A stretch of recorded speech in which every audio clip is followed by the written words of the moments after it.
Humarap ang hepe ng Philippine National Police sa pagdinig ng Senado kaugnay sumunoy tinatawag na overkill na paghahain ng warrant of arrest laban kay Pastor Apollo Kibuloy.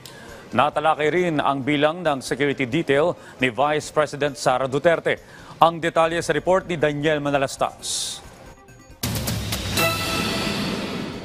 Habang dinidinig ng Senate Committee on Public Order ang issue kay Pastor Apollo Kibuloy, naisingit na ring matalakay ang sinasabing pagbawas ng security detail ni Vice President Sara Duterte. Paliwanag ng hepe ng PNP, walang political pressure.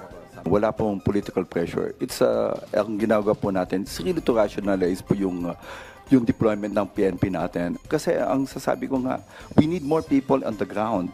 Marami po kami talagang kulang. And to be honest, sir, talagang ang gusto po natin, talagang ibaba yung mga tao natin. Tinanong naman ni Senator Bato de la Rosa si Chief PNP Marbil kung may banta ba sa seguridad ni VP Sara at may pakiusap ang senador sa hepe ng PNP. In the case of the Vice President, do you think may threat sa kanya o wala?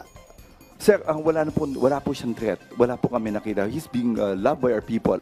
Yung iniwan mo na 31, pwede ba nabigyan mo ng laya yung ating Vice President kung sino sa kanya mga former security ang pwedeng iiwan mo?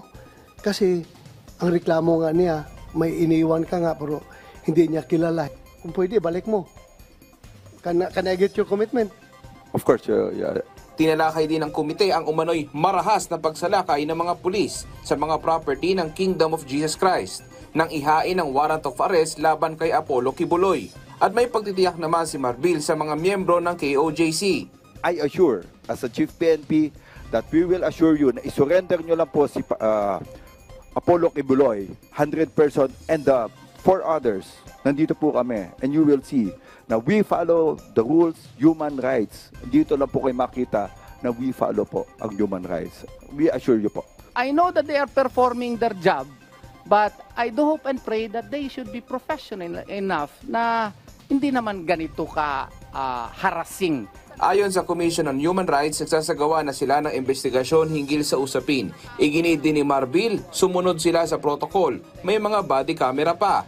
Pakita natin body cams if we really violated in human rights. But what we saw right now, talagang that's a human rights sa mga pulis natin na nasasaktan. Sa ngayon, inaasahan pa ipagpapatuloy ng komite ang pagdinig. Daniel Manalastas para sa Pambansang TV sa Bagong Pilipinas.